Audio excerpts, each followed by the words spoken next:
O nosso estudo de hoje está em Gênesis capítulo 4. Lendo o texto. E conheceu Adão a Eva, sua mulher, e ela concebeu e teve a Caim. E disse: alcancei do Senhor um varão. E teve mais a seu irmão Abel. E Abel foi pastor de ovelhas, e Caim foi lavrador da terra. E aconteceu ao cabo de dias, que Caim trouxe do fruto da terra uma oferta ao Senhor.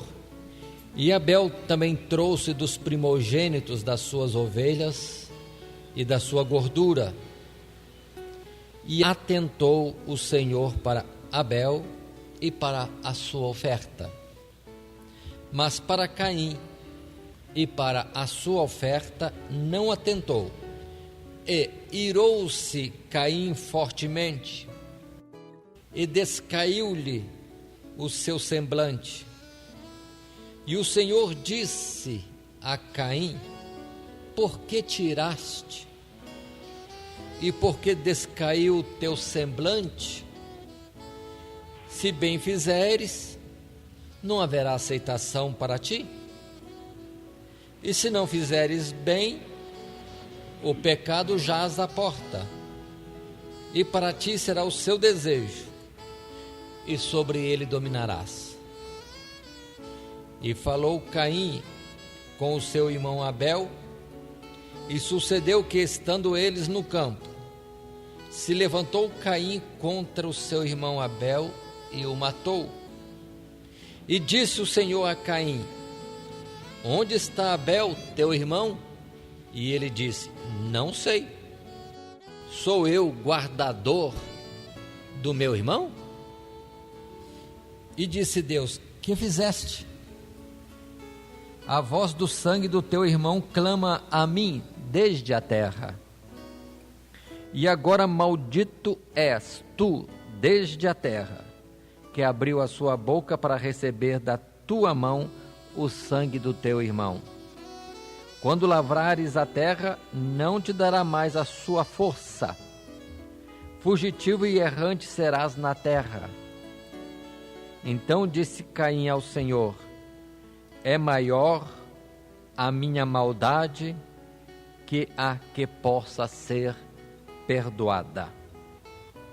Eis que hoje me lanças da face da terra, e da tua face me esconderei. E serei fugitivo e errante na terra. E será que todo aquele que me achar me matará? O Senhor, porém, disse-lhe: portanto, qualquer que matar a Caim 7 vezes será castigado. E pôs o Senhor um sinal em Caim, para que não o ferisse qualquer que o achasse. E saiu Caim de diante da face do Senhor e habitou na terra de Nod, da banda do oriente do Éden. E conheceu Caim a sua mulher, e ela concebeu e teve a Enoque. E ele edificou uma cidade, e chamou o nome da cidade pelo nome de seu filho Enoque. Até aqui esta leitura.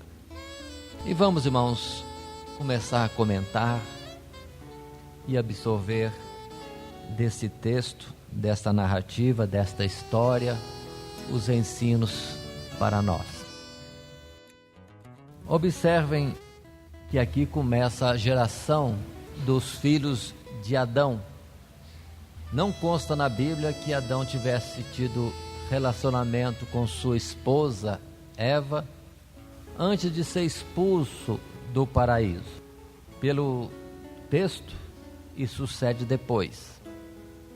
Então Caim e todos os demais são gerados quando já o homem, o ser humano, já estava desligado daquela comunhão contínua que desfrutava ali no jardim do Éden.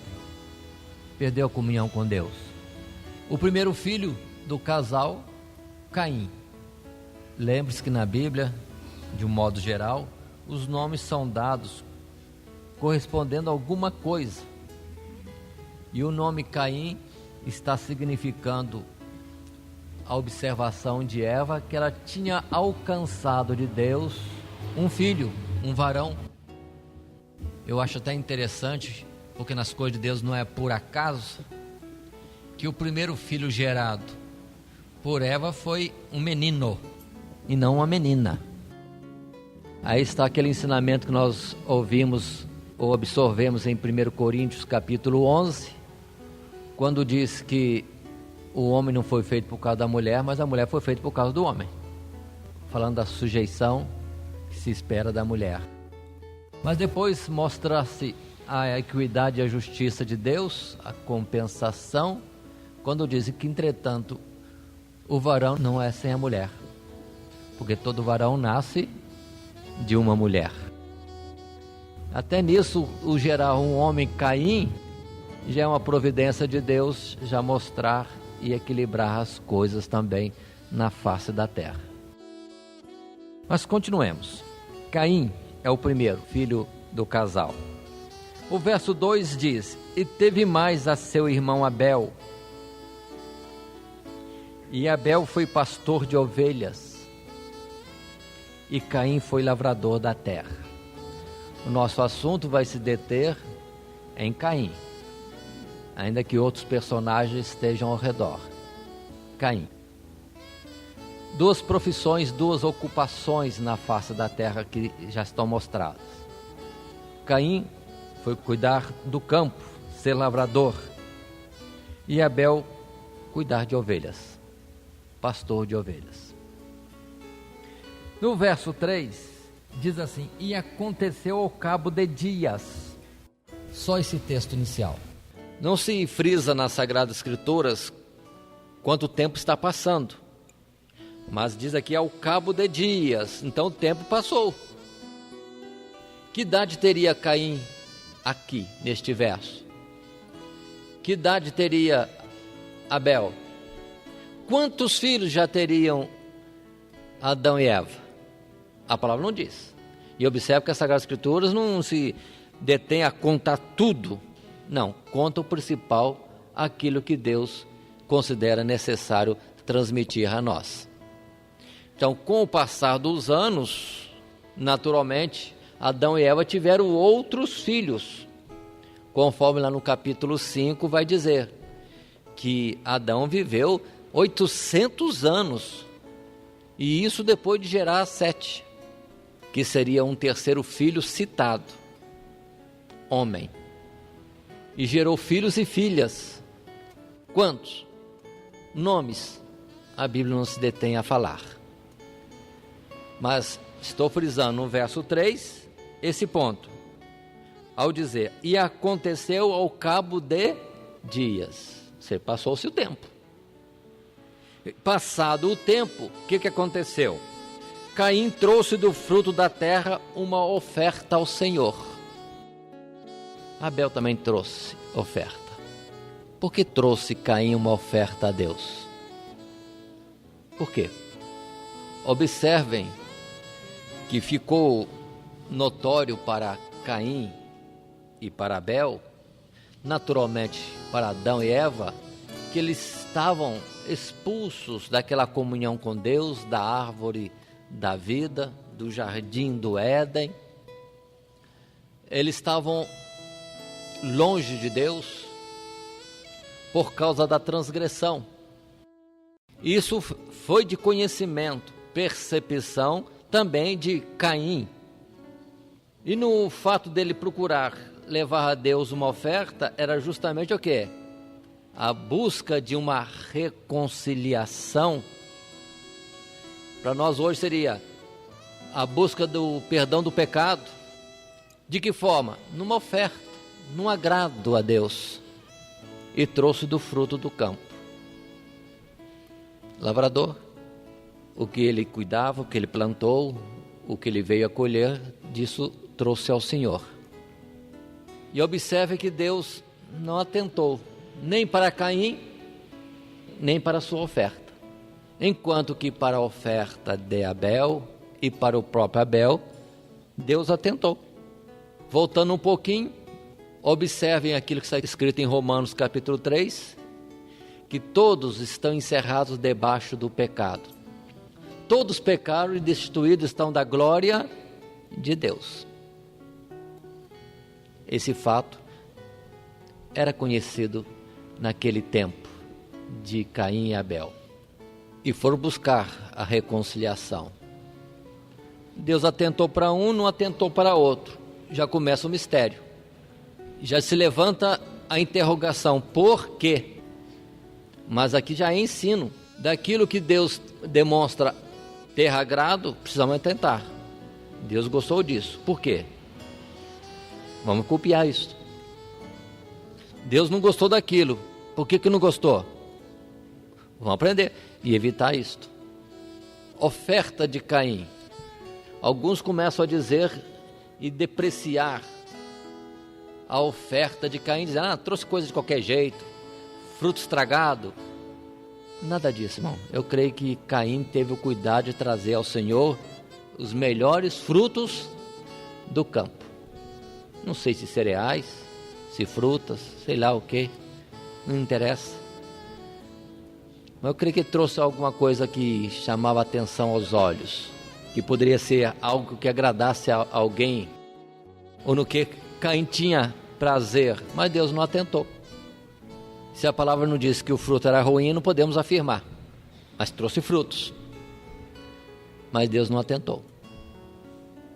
Aqui já percebemos, se destaca uma palavra que vamos aprender só depois, quando vem a lei, e quando também por Cristo Jesus é trazido toda a claridade. Deus falou que o homem poderia comer de tudo que está sobre a face da terra, até mesmo dos animais, mas o sangue não. O sangue não. Lá em Gênesis capítulo 9 o Senhor fala, porque no sangue está a vida do homem. Então, se alguém pudesse relacionar a isso, voltando ao fato de animal para alimento, pode fazer uso da carne para alimento, mas o sangue não, porque simbolizava a vida pertence de qualquer jeito a Deus, e o costume passado era derramar o sangue no chão.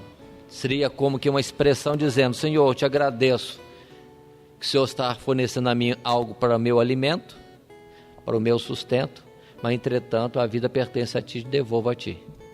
Não é que a vida está no sangue, mas Deus tomou como figura e símbolo. E lá em Levítico volta a frisar mais claro, sangue não, porque pelo sangue fareis expiação das vossas iniquidades. Aí pronto, já está clareando. O sangue é a vida, é o elemento capaz, vamos dizer assim, de fazer expiação do pecado do homem, pelo que a lei conduzia os seres humanos ao sacrifício dos animais, que era chamado sacrifício de expiação de pecado. Um animal era morto para que o ofertante tivesse perdoados os seus pecados. É assim que está escrito na Bíblia. E lá para frente vai dizer, sem derramamento de sangue não há perdão de pecados.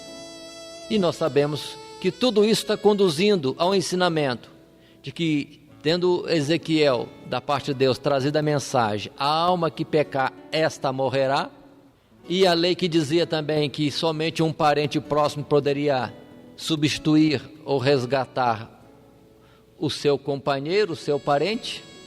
Aí nós estamos vendo Cristo Jesus que desce do céu, toma nossa forma humana, e morre ali na cruz do Calvário, em nosso lugar, pagando pelas nossas culpas.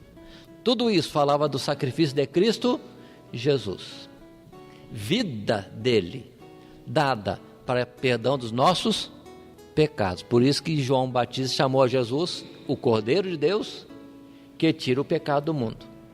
E a palavra ainda diz que Deus nunca teve prazer naqueles sacrifícios e holocaustos de bodes, novilhos, carneiros, ovelhas, pombos, nada disso, porque tudo aquilo eram somente figuras do sacrifício de Cristo Jesus. Então vamos voltar. Deus aceitou a oferta de Abel. Por quê? Porque era a expiação correta, era a forma de chegar-se a Deus. Uma vida foi dada para estabelecer a reconciliação do homem pecador com Deus. Agora, frutos do campo, alguma coisa que o homem possa fazer, mérito do homem, isso nunca irá perdoar os seus pecados. Então observem, aí nós temos esse particular. O afastamento de Deus, a necessidade de reconciliar-se com Deus era notório. A forma, sacrifício, uma oferta. Mas a oferta que agrada a Deus é de uma vida, e não de frutos da obra de nossas mãos. Abel deu ouvido ao Espírito de Deus e deixou-se levar por isso, e conduziu-se no correto. Caim, não. Ele foi direto naquilo que ele podia apresentar, fruto do seu trabalho. Pronto, errou. Assim como muitos hoje podem querer agradar a Deus, porque é notório que precisamos estar mantendo, quando já temos a reconciliação com Deus. Ou quando não temos, buscar a reconciliação com Deus através de agradar a Deus. E o sacrifício é Cristo Jesus. Mas muitos querem chegar a Deus com religiosidade, penitências, méritos próprios. Nada disso satisfaz. Toda e qualquer forma de justiça dos homens diante de Deus é trapo de imundície.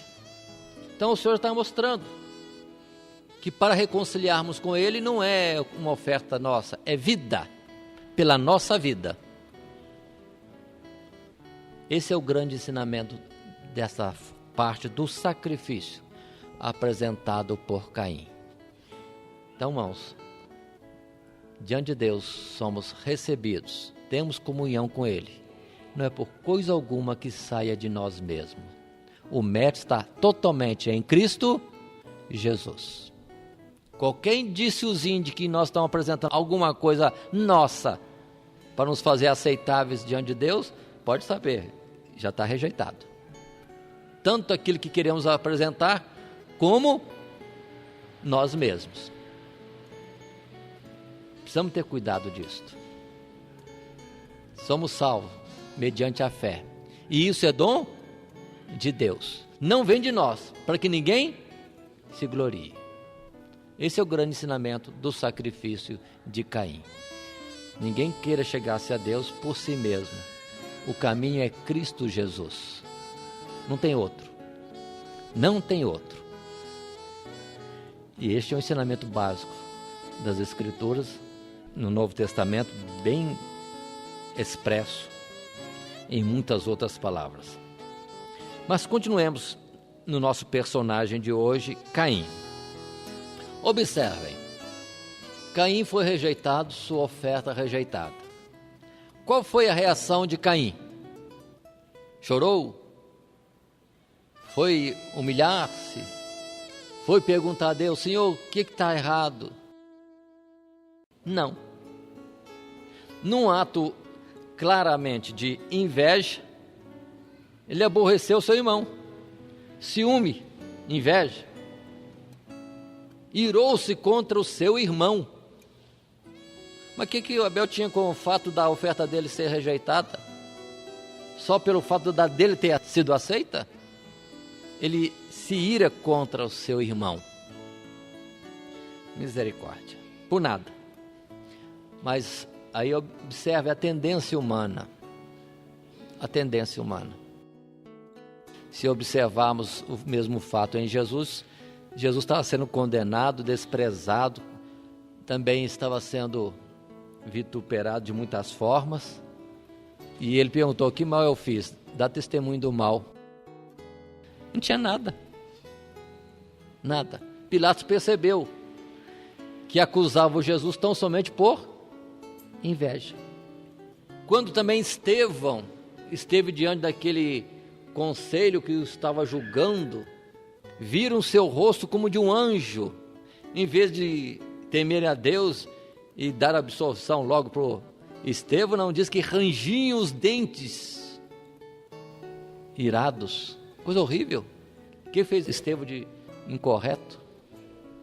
Observe, irmão, que uma coisa que precisamos ter cuidado: o irá facilmente e contra um alvo errado, de uma forma também incorreta. Mas ele se irou. Dentro da Sagrada Escritura nós temos algum ensinamento sobre isto, a ira. Vamos abrir em Provérbio.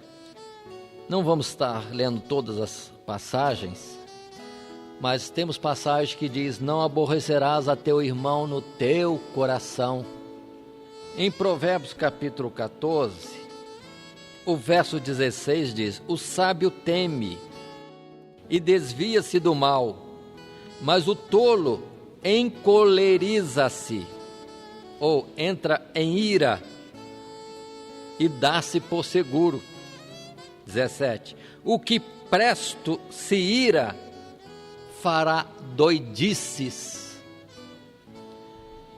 Expressão de Salomão em Provérbio. Cuidado com a prontidão para a ira, acabará em doidice. Mas voltando ao texto, observem que Deus, olha a misericórdia de Deus, irmãos, fala com Caim. Não consta que Deus conversou com Abel, mas com Caim Deus conversou. Está expresso assim, verso 6, Deus pergunta para ele: por que tiraste? Deus fala mais: por que descaiu o teu semblante? Por que você está triste? Deus estava atento a ele, ainda que tendo oferecido uma oferta imprópria. E Deus ainda fala mais, verso 7, se bem fizeres, não haverá aceitação para ti? Está em pergunta, mas vamos colocar em forma afirmativa. Se você fizer o certo, você será aceito. Direto, simples. Que chance bonita. Aí que era a hora. Ah, Senhor, qual é o certo? E Deus certamente daria explicação. Deus daria explicação. Observe, irmãos, aqui nós temos um homem desviado de Deus, como todo ser humano, destruído da glória de Deus, que tentou agradar a Deus de forma incorreta. Pronto, agravou a situação, mas Deus mostra misericórdia, fala com ele, e Deus não adverte ainda. No verso 7 continua: e se não fizeres bem, o pecado jaz à porta, e para ti será o seu desejo, e sobre ele dominarás. Esse verso é dificílimo. Estive consultando alguns livros. Os eruditos, de uma forma geral, que entendem o hebraico, dizem que este verso é difícil de traduzir. Muito difícil. Eu escolhi uma outra versão que diz de uma forma um pouquinho diferente desta que nós usamos na versão corrigida. Aqui diz assim: se todavia procederes mal, eis que o pecado jaz à porta, o seu desejo será contra ti, mas a ti cumpre dominá-lo. Essa versão eu gostei. Por quê? Se fizer o errado, entendemos. Isso aqui está fácil de entender. O pecado já está à porta. Se nós pecarmos, nós ficamos sujeitos ao pecado. Como está em Romanos, no capítulo 6, vou expressar o verso 16, que diz: aquele a quem vos apresentardes por servo, dele sereis servo. Se sujeitar por servo ao pecado, vai ser servo do pecado. Quando lá em Romanos fala assim, diz para nós não nos sujeitarmos ao pecado, mas sujeitarmos à justiça e sermos servos da justiça, porque o servo do pecado termina em morte, e o servo da justiça em vida eterna. Então o que Deus está dizendo para ele era o fundamento do ensino do juízo de Deus. Se fizer certo, o pecado já está sendo consumado. Sendo consumado o pecado, é a morte. Toda operação do pecado em nós é para a destruição de nós mesmos. Caim. Era para ele aproveitar, procurar de Deus agora a forma correta de servi-lo, era o momento exato para ele estremecer em temor a Deus, ou estremecer de medo da consequência do pecado. Mas não. Segue a história infeliz de Caim, ao dizer no verso 8: e falou Caim com seu irmão Abel, e sucedeu que, estando eles no campo, se levantou Caim contra o seu irmão Abel e o matou. Observem, Deus falou, Deus aconselhou, Deus mostrou a porta do escape. Assim é sempre, mas Caim não aproveitou. Continuou no seu processo de aborrecimento, de ira contra Abel, e o matou. Esse é o primeiro homicídio na face da terra. E que homicídio? O irmão matando o irmão. O irmão mais velho, primogênito, matando o mais novo. Que coisa terrível. Adiantou alguma coisa matar? Resolveu o problema? Foi aceito por Deus? A ira. Observe como diz mesmo o provérbio: quem depressa se ira fará doidice. Por isso que temos em Romanos capítulo 12 outra forma de ensino, ao dizer de uma forma clara: não vingueis a vós mesmos, dai lugar à ira. Noutra expressão: não se põe o sol sobre a tua ira, ou seja, livre-se da ira logo. Continua a palavra: que ao Senhor pertence a vingança. Não, vamos ver mais um pouquinho.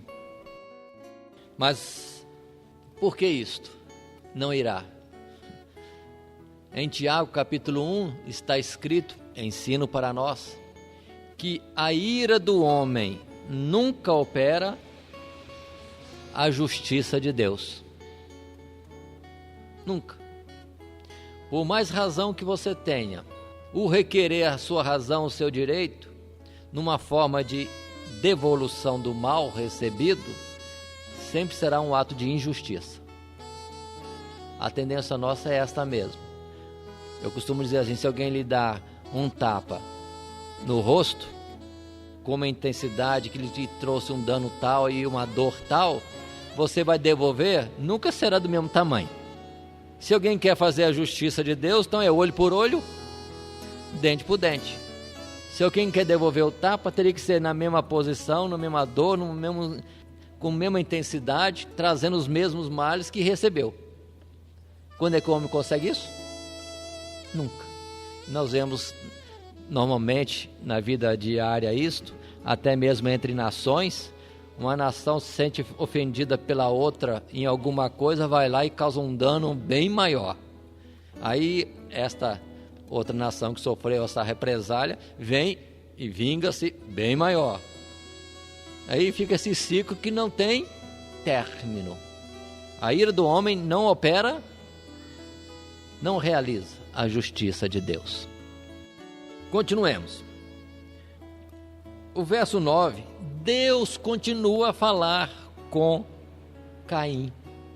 Deus não exterminou Caim, não. Olha a longanimidade de Deus, paciência, misericórdia. Deus fala, uma grande honra Deus falar com alguém. Falou com o homicida, ao perguntar a ele: onde está Abel, teu irmão? Era a hora dele cair em si. Senhor, tem misericórdia, eu fiz uma coisa absurda, fiz uma doidice. Outra oportunidade que Deus estaria como até mesmo dando a ele, de reconhecer a falta. Mas ele responde para Deus de uma forma sem respeito. Qual é a resposta de Caim? Não sei. Mentira. Mas, atrevido, olha: sou eu guardador do meu irmão? Abusado, sem respeito, sem educação, sem reverência, sem temor de Deus. Coloquei todos os adjetivos ruins aí. Olha, irmãos, a pessoa que se desvia fica cega, faz absurdos, anda por caminhos absurdos e não entende que está assim tão ruim.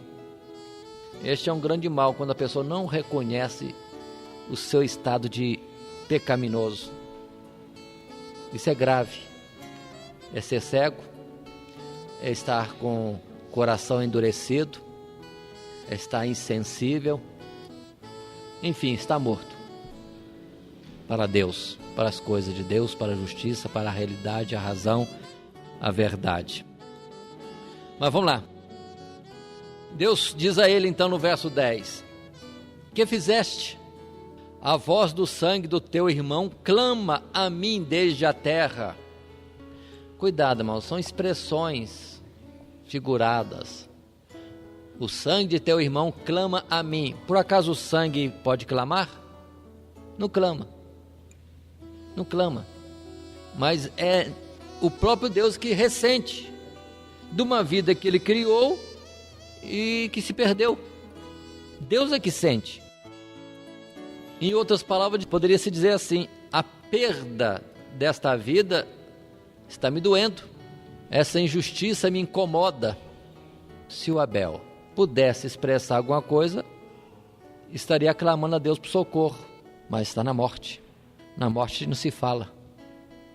Mas, entretanto, a justiça de Deus requer algum procedimento, algum ato de juízo. Continuemos. Verso 11. Aí vem a sentença, o juízo de Deus.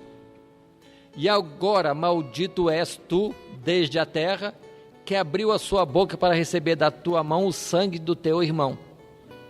Pronto, maldição. Aí está o pecado dominando o homem e trazendo mais males para o homem. Ele é agora escravo do pecado e a própria terra não lhe estará sujeita mais. Verso 12, ao dizer: quando lavrares a terra, não te dará mais a sua força, fugitivo e errante serás na terra. A dor da consciência, a falta de paz, a inquietude seria algo constante na vida dele. Temendo e estremecendo diante de tudo, de um barulho e de uma sombra, por causa da acusação da própria consciência, do mal que fez. Continuemos. Verso 13. Caim fala com Deus. Então disse Caim ao Senhor: é maior a minha maldade que a que possa ser perdoada. Está como interrogação ou afirmação? Afirmação. Caim está dizendo que a falta dele não tem jeito, nem para Deus. Irmãos, e nós temos a palavra de Paulo que diz bem claro que no dia do juízo o que triunfa é a misericórdia. Ele nem considerou, nem se cogitava algum ato de misericórdia de Deus para com ele. Ele nem entrou nesse campo: se eu tenho misericórdia, me perdoa, alivia essa sentença. Que nada, já falou: minha falta é mesmo daquele tamanho, não tem jeito mesmo. Nem para o Senhor. Ele não disse isso, mas agora nós entendemos. E precisamos entrar numa vigilância, irmãos, que muitas vezes podemos estar falhando. E o diabo sopra constantemente no nosso ouvido: para você não tem mais jeito. Suicide-se. Deixa a igreja. Deixa esse negócio de ser crente. Entrega o cartão. Ir para a igreja, orar, pedir perdão, confessar. Que é isso? Você já está arrasado. Não existe isso. O sangue de Jesus Cristo nos perdoa de todo pecado. Temos que nos humilhar, saber que erramos mesmo e recorrer a Deus. Senhor, é muito grande o que eu fiz, mas o Senhor tem solução. Em Ti há misericórdia. E também há um sacrifício feito já para perdão do pecado. Por isso que João fala mais alguma coisa na sua carta, ensinando, orientando, advertindo para não pecar. Mas se pecar, temos um advogado para com o Pai, Jesus Cristo. Então, irmãos, essa expressão de Caim não querendo saber de misericórdia nem nada. Que não seja isso hoje. Não é para pecar, não é para errar. Se acontecer, não houve uma voz diferente, não. Vamos correndo pedir socorro, pedir misericórdia a Deus. Continuando. Continua Caim falando ao Senhor. Verso 14: Eis que hoje me lanças da face da terra, e da tua face me esconderei. Como se pudesse esconder de Deus, né? E serei fugitivo e errante na terra, e será que todo aquele que me achar me matará. Ele não estava nem um pouquinho arrependido. Ele estava preocupado com a consequência do pecado contra ele. E pronto. Daqui a pouco eu já estou aí sendo morto por alguém que vai vingar esta vida. É como muitas vezes alguém que falha para com Deus e fica todo preocupado. Não arrependido. Preocupado. O que vai acontecer comigo? Vou ser fulminado? Deus vai me dar uma doença? Isso é errado. Ele tem que preocupar que feriu a Deus. Perdeu a comunhão com Deus. É o caso de Saul. Pecou contra Deus, Samuel falou com ele do pecado, ele pequei contra Deus, mas fica aqui, me honra aqui diante do povo. E Davi foi diferente. Pecou também, feio. Mas quando ele caiu em si do seu pecado, que o profeta Gade lhe advertiu, aí ele caiu em si dizendo, pequei contra o Senhor. Diferente, né? Veio a consequência dele, ele suportou. Deixa me amaldiçoar, deixa jogar em pó em mim, deixa jogar pedra, porque eu errei mesmo. Um dia Deus pode ter misericórdia e me restaurar em honra. Diferente, né? Arrependimento, o reconhecimento ou a compreensão de que o pecado primeiramente fere a Deus. A perda maior, irmãos, é esta, da comunhão e do bem que está unicamente em Deus. Não é para temer a consequência do pecado, é para lamentar mais a ofensa que fizemos ao Criador. Continuando, ele diz desta forma, e o verso 15, o Senhor fala com ele outra vez, e o Senhor lhe diz, portanto, qualquer que matar Caim 7 vezes será castigado. Deus falou, não. Aqui é aquele ensinamento, a vingança pertence a Deus, já dissemos. E Deus diz para ele isso mesmo, ninguém pode se vingar. Quem quiser usar isso, ser juiz de um seu irmão, eu vou julgá-lo. O que Tiago também chega a dizer, né, irmãos? Legislador é um só, é Deus. E nós, quem somos? A vingança pertence a Deus. Até mesmo o caso de Caim, coisa horrível. E diz ainda o verso, que o Senhor pôs um sinal em Caim, para que não o ferisse qualquer que o achasse. Muitos questionam qual é este sinal. Não importa, irmãos. A palavra não diz, então não precisa ficar procurando, inventando, querendo adivinhar. Basta o sentido. Que Deus operou de tal forma para que ninguém ousasse ferir Caim em vingança da morte de Abel. Qual era o sinal? Não sei. Um terceiro olho na testa? Não sei, estou inventando. O Caim era listrado de branco e preto que nem zebra? Não sei, estou inventando. Há as pessoas que dizem ter um sinal que tem sequência até hoje. Tira isso fora. Porque depois de Caim, toda essa descendência já foi exterminada pelas águas do dilúvio. E a nova geração que hoje existe não tem nada com Caim. É descendência de Noé e seus filhos que eram justos, Sem, Cã e Jafé. Então, e o Caim? Foi exterminado, com o seu sinal também. Mas continuemos. Verso 16. Saiu Caim de diante da face do Senhor e habitou na terra de Nod, da banda do oriente do Éden. Procurou um outro lugar mais afastado do restante da família. Aí, irmãos, perdeu a comunhão com a família também. 17. Conheceu Caim a sua mulher e ela concebeu e teve a Enoque. O pecador, o ímpio, também gera filhos. Continua a vida, até o limite que Deus quiser. Alguém pergunta, mas quem é a mulher de Caim? Não sei. Só tem duas situações, uma irmã ou uma sobrinha. Porque tinha outros filhos, certamente. Nós já falamos no princípio, que o tempo passou. Quantos filhos ainda teve Adão e Eva? Não sei. Que idade tinham eles quando estavam assim? Já era casado? Não era casado? Casado com quem? Só existia um casal, Adão e Eva. E isso é escrito em Malaquias. Deus tinha poder para fazer milhares e milhares de casais humanos. Mas ele fez um só, porque procurava uma geração de santos. Uma irmandade. Todos irmãos. Todos filhos de um mesmo pai. Porque ele é o verdadeiro Deus e Pai de todos. Esse é o sentido.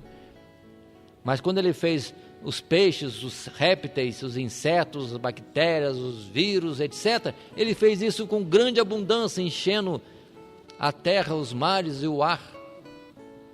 Mas o homem, um casalzinho só. Até hoje, século 21, os homens estão falando e procurando evidência de vida nesse universo. E não acharam ainda. Esta é a palavra de Deus. Então, com quem casou? Com uma irmã.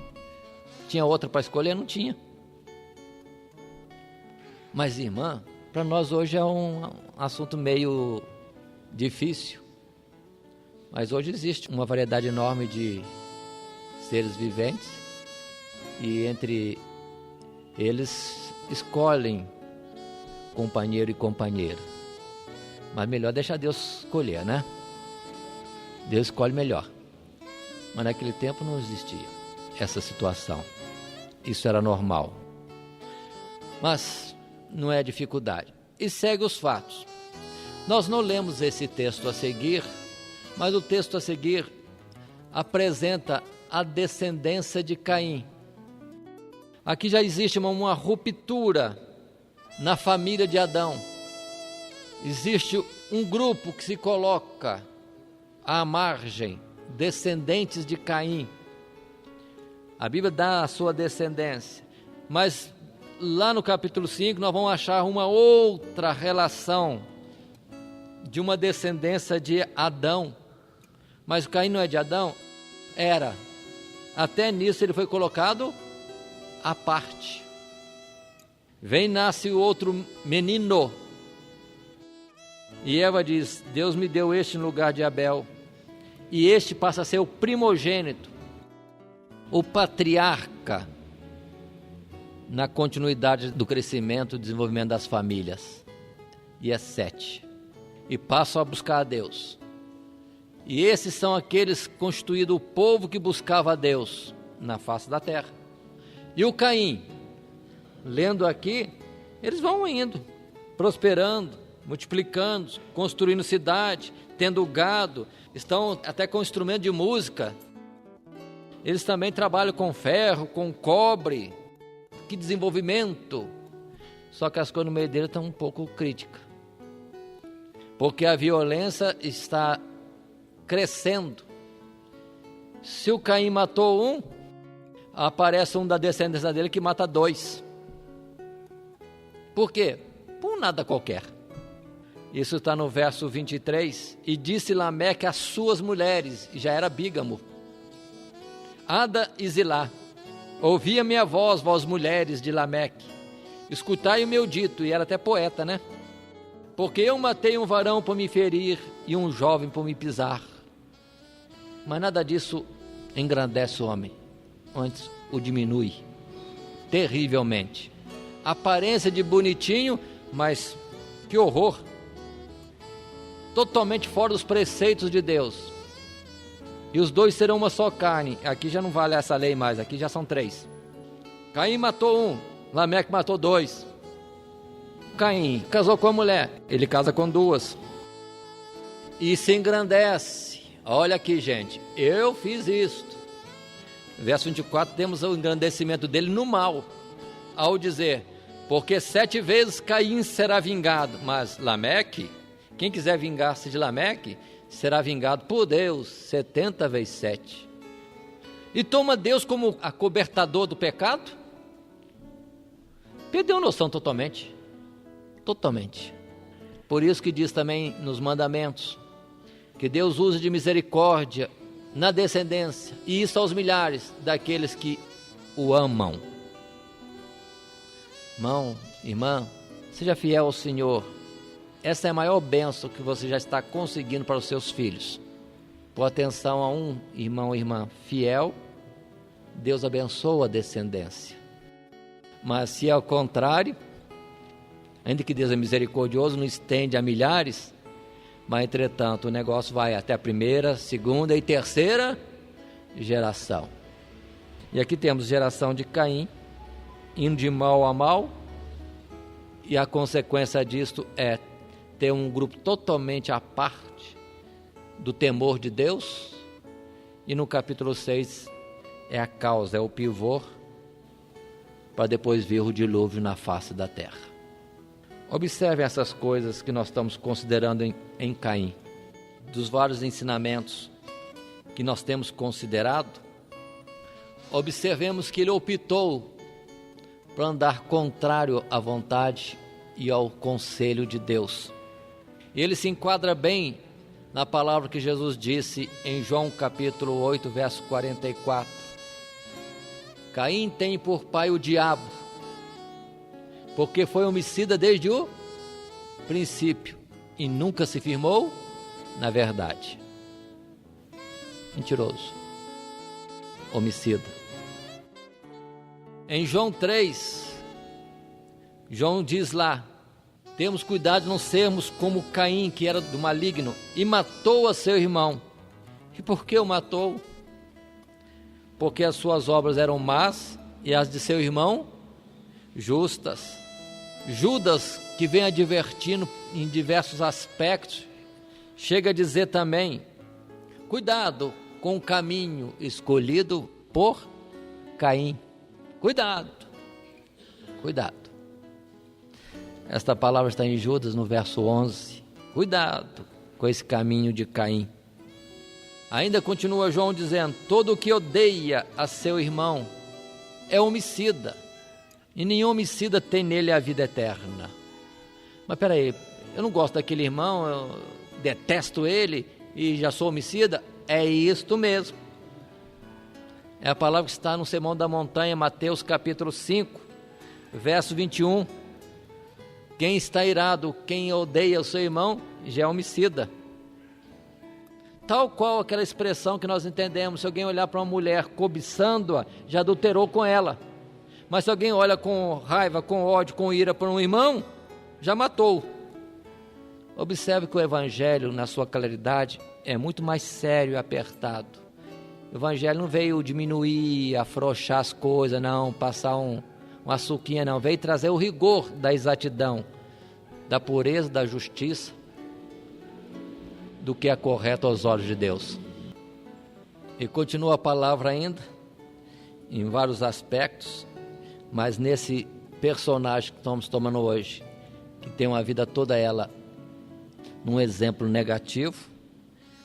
Lembremos que Apocalipse também diz, lá no capítulo 21, que os homicidas terão a sua parte no lago de fogo e enxofre que arde para todo sempre. Repete a palavra: no céu não entrarão, mas ficarão de fora todos esses, e cita vários, e lá estão os homicidas e os que amam ou cometem a mentira. Aí está esse personagem, Caim. Uma história triste, mas com muitas advertências que nós precisamos copiar, no sentido de termos o temor, desviarmos desse caminho, o caminho de Caim. Todo dia, toda hora, muito mais prazer em ouvir. Radionet Grata Nova. O Web Rádio, a qualidade que faz a diferença, cada vez mais necessária. Rede Grata Nova de Evangelização. Acesse nosso site www.horadadecisão.com.br. Hora da Decisão, tudo junto, sem acento.